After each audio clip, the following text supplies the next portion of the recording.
water for the sun-parched soil of an agricultural settlement in northern Israel. Gone are the old water carriers, and in their place modern technology provides a fully automated system programmed to the needs of the acres of this kibbutz Hamadir. This is a country full of contradictions, a nation young yet old, a mixture of cultures east and west, where modern and ancient exist side by side. These settlements, collective and cooperative, are the cornerstone of this fast-developing country, and in them live young people upon whom so much of the future depends. This is their land, its future is their future. As with Hamadir, the whole country has faced and met change. Modern farm machinery has taken over. This is the story of an historic land, a new nation-state, old institutions and innovation, and how they live together.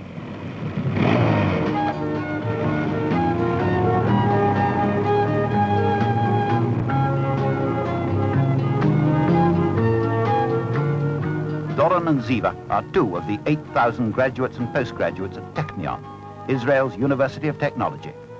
Although only in their 20s, they've already done their military service and now they settle to their studies. Doron, aeronautical engineering, Ziva, architecture.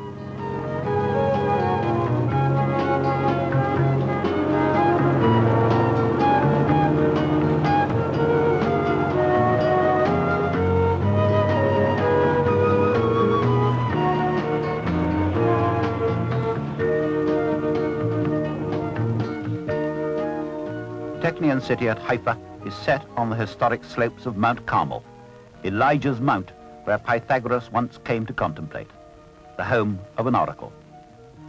Today, hundreds of acres are covered with faculties and departments: mechanical, civil, electrical, aeronautical engineering, chemistry, computer science, medicine and town planning, architecture, agriculture, and biomedical engineering. 50 years ago, it started in this building in Haifa. Today, it ranks as one of the foremost and largest institutes of technology in the world. Technion is largely the supply source of the engineers and scientists of the country. The contribution of its Research and Development Foundation is everywhere to be seen. Its resources are used by other countries, the American Apollo moon mission among them. Here they study the effects of stress on rocket skins. There is fierce competition to get into Technion. It's perhaps because of this that the students take the challenge and their responsibilities very seriously. There are government grants only for those who really need them and merit them. Most pay their own way for anything up to 4 years. The students, who include some Israeli Arabs, have their own union, their own newspaper, restaurant, orchestra, and council.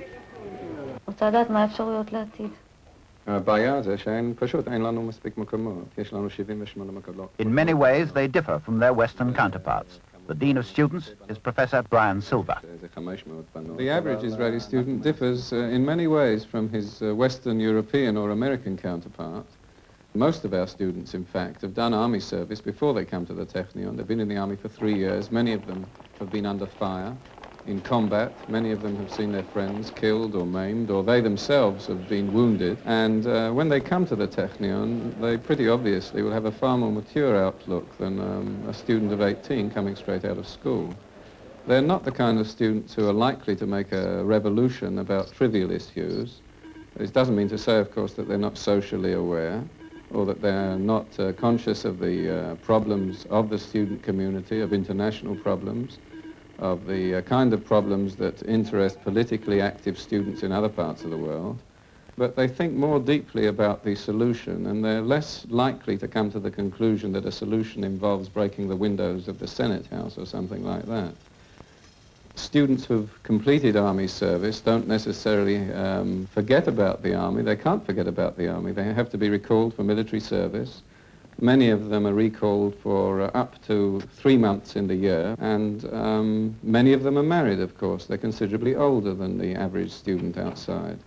I know first-year students who are married and have children, and students under these circumstances, once again, are not likely to take their studies lightly or to take life maybe as lightly as a boy of 18 who hasn't got these responsibilities.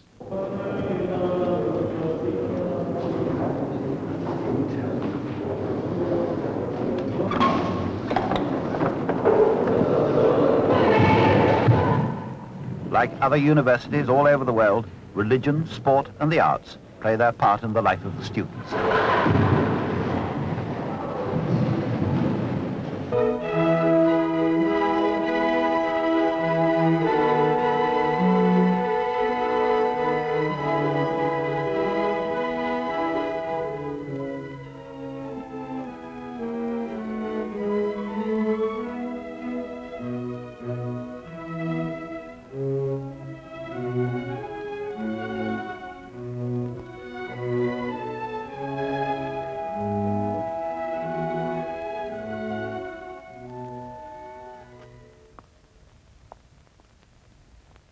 Professor Ehrlich, who heads the Technion Medical School, a new part of the university, looks now to the future and a new building, the Levo building, which is planned to be added to the school. To cope with the growing population, the training of nurses and doctors took on a new significance. Until recently, many students did their early training away from Haifa and often abroad, and some, once trained, stayed away. Whilst many doctors still cherish the traditional patient relationship, something new is happening here. Medicine and technology are developing side by side, with new techniques in medicine and medical engineering.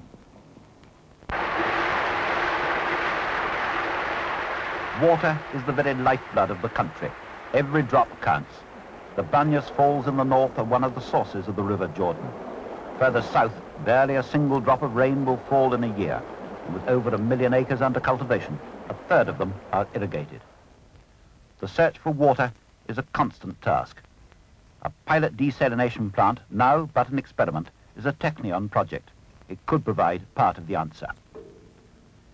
Better use of existing sources are also under vigilant study. A rain tower is used to simulate the effect of rain upon soil.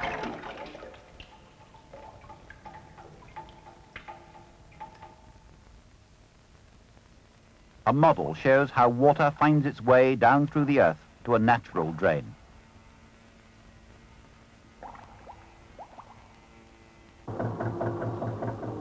In Israel, the main source of exploitable water is in the north.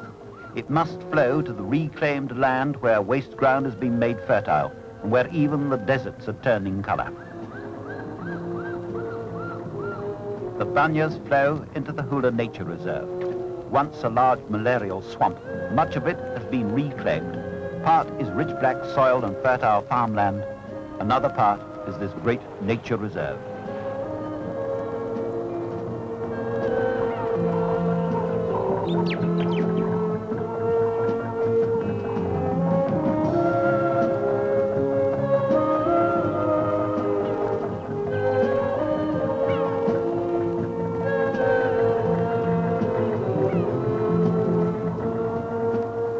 From the nature reserve, the water flows south again to Lake Kinneret, the Sea of Galilee. This is the main reservoir for the national water carrier, which feeds water from the north to the thirsty south, where reluctant soil is made to yield crops. Lake Kinneret is 650 feet below sea level, and the water must be raised up through aqueducts before it begins its travels.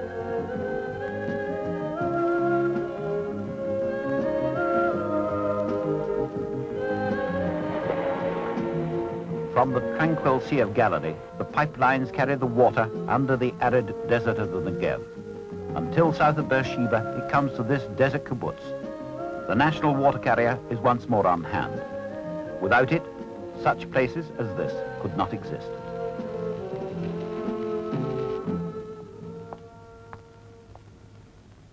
A landscape project for the National Parks Commission. Ruth Ennis and her students are at work designing new buildings for Ein Fashka, a bathing place on the shores of the Dead Sea.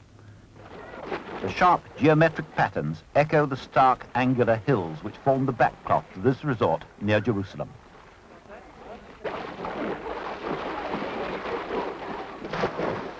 Many come to splash around in these deep freshwater pools.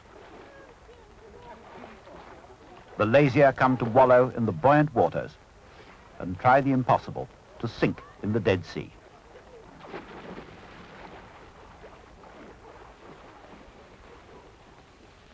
$6.5 million tons of water fall into the Dead Sea each day, and there's nowhere for it to go. This is the lowest point on the Earth's surface, 1,292 feet below sea level. This is the southern end of the sea, home of Israel's chemical industry. The intensive heat is vicious and the taste of salt is in the air you breathe. The rich deposits of minerals are dragged up from the lakes which form natural evaporation pans. Here again, Technion graduates are at work, supervising the dredging and refining and separating the various chemicals. Potash for fertilizing the land, potash for export. This is one of the few countries in the world with such large deposits.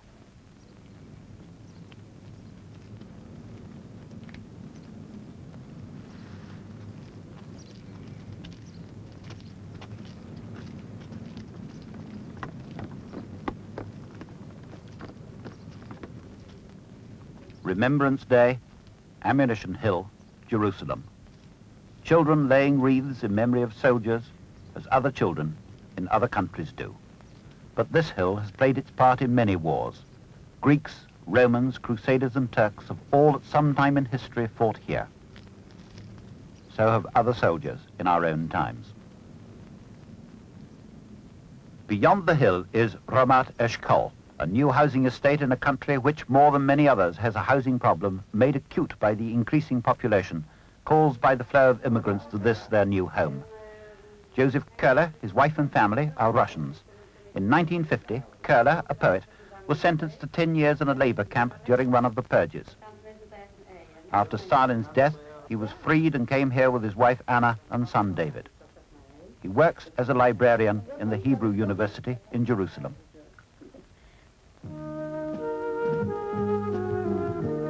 Jerusalem is a city of many faces and facets. There has been a settlement here since the time of Abraham and is today sacred to Muslim, Christian and Jew alike. It's a city living with its past and looking to its future.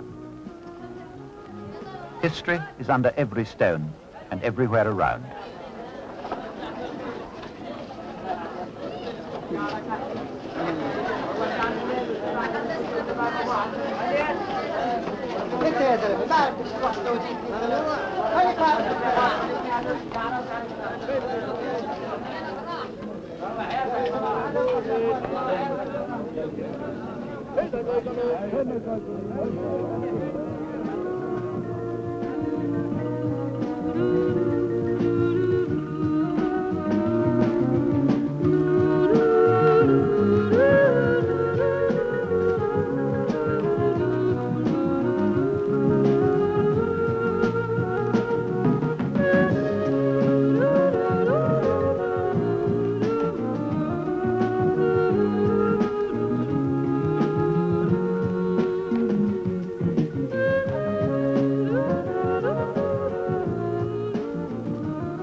Here, at the southern wall of the temple built by King Solomon, is an example of direct Technion aid.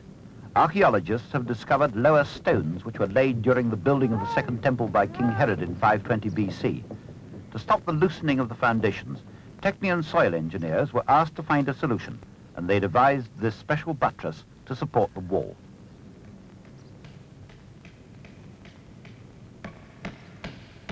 This is part of the old Jewish quarter, at the moment undergoing considerable reconstruction.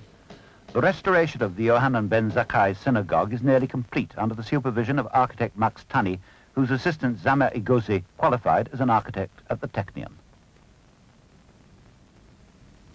The synagogue has a history as far back as the Roman conquest, when, it is said, a Rabbi Yohanan prayed on this spot.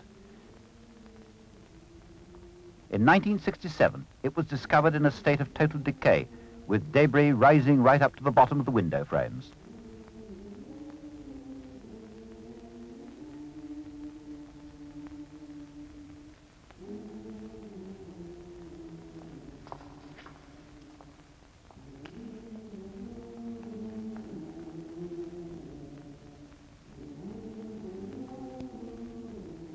It has been lovingly restored, and a wall has been kept to show the different arches that have figured in earlier reconstructions of the synagogue, which has been destroyed many times during the city's long history.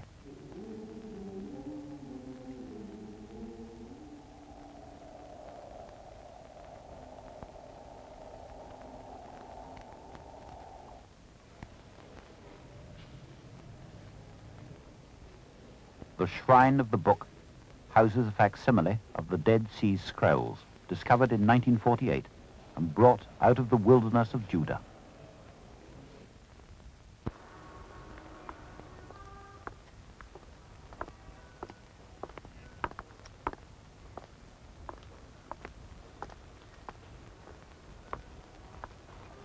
The Israel Museum, which was designed by Professor Alfred Mansfield, a member of Technion's Faculty of Architecture and Town Planning.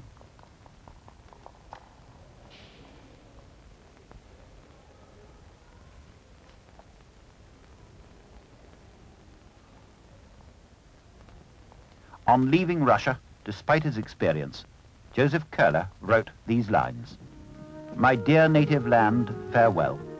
I leave you, but not as a driven dog that at a whistle or for a crumb is ready to jump back and wag its tail. I go away obstinately. I pry loose each step with clods of earth. I tear away my eyes, I tear away my heart, and wish that you be well." For the Köhlers and many like them, this ancient and historic city means a new life. For David, the traditional prayer next year in Jerusalem is now a reality.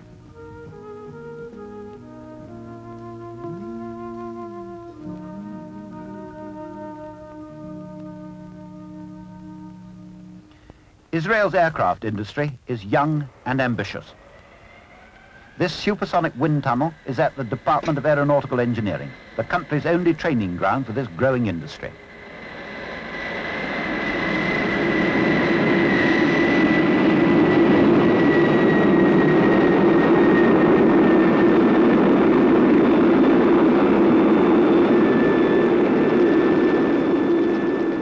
Technion has always had strong links with the Israeli aircraft industry.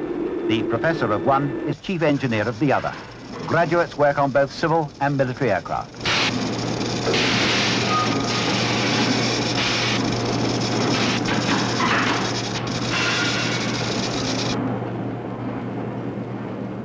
In the factory of the Israeli aircraft industry, a 12-seater executive jet is under construction.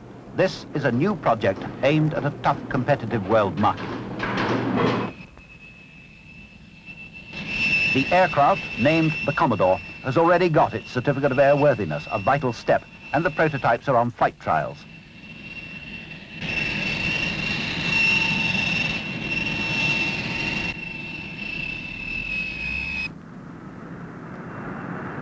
There are other projects, other markets for this young industry.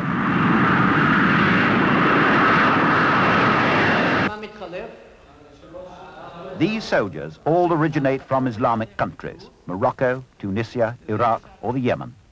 Some came as immigrants, others were born here, but all have lacked the chance of a real formal education. The last 8 months of their military service can be spent studying for the entrance examination to the Technion and other universities. In Israel, no matter how stretched the economy has been, education has held a high priority. Here in this classroom, they seek to offer an equal opportunity for everyone. If the soldiers join the students here, computers will become part of their way of life. The students feed it with their punch cards. It provides the answers.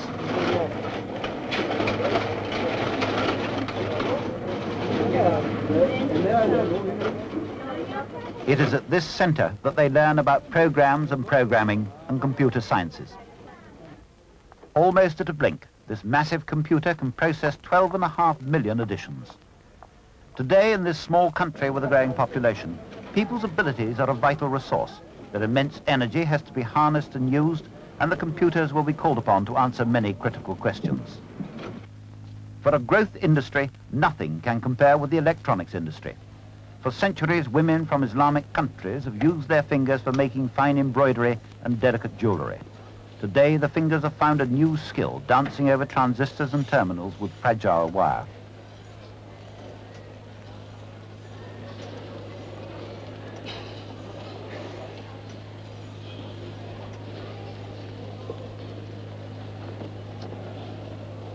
It is industries such as these, based on skills newly learned, that are taking this country into the state of being an advanced industrial society. This industry was founded by a Technion man.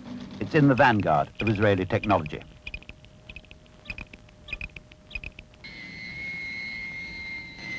South again to Eilat, traveling in modern style.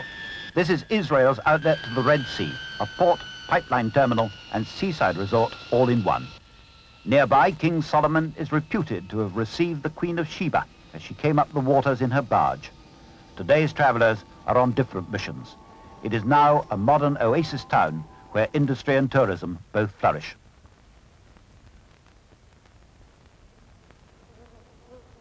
In 1959, the new town was founded. There was little more than this building, the original mud brick police post.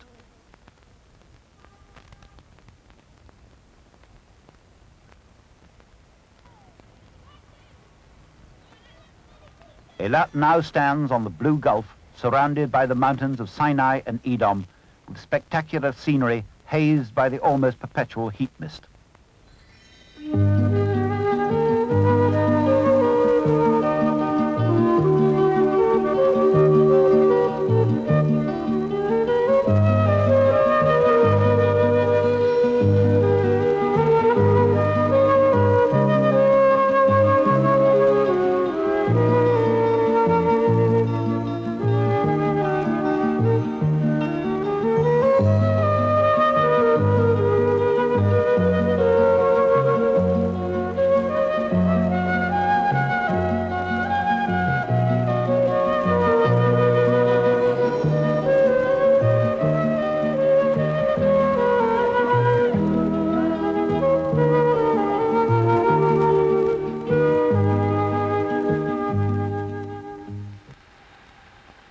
It is also a port and the terminal for the oil pipeline which connects Eilat to the Mediterranean port of Ashkelon. From tankers like this, the great pipeline carries 1,500 tons of crude oil every hour from the Red Sea under the Negev desert to the Mediterranean, where it's pumped onto tankers bound for Europe and the USA. Technion-trained engineers worked on the development of the pipeline and still maintain it.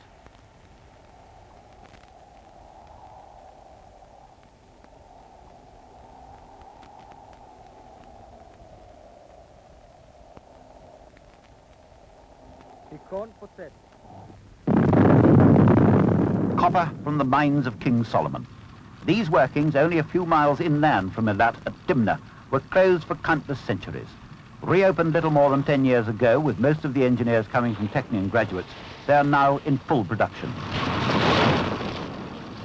More than 1 million tons of copper ore are wrested each year from underground and surface workings.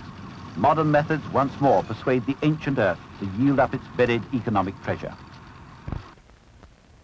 Rising up from out of the wilderness of Judea, 1,200 feet above the Dead Sea, is one of the greatest of Israel's archaeological sites, the stronghold of Masada.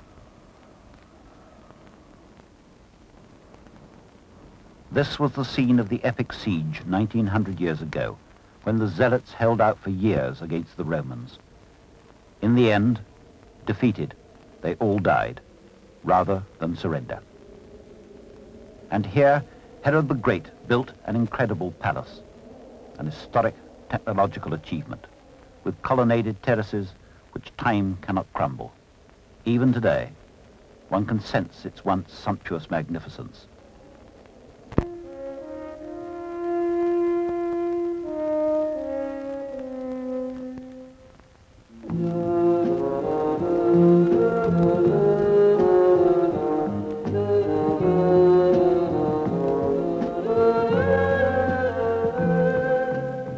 From the time the sun goes down at dusk on Friday until the first star is seen in the sky on Saturday evening, it is the Sabbath.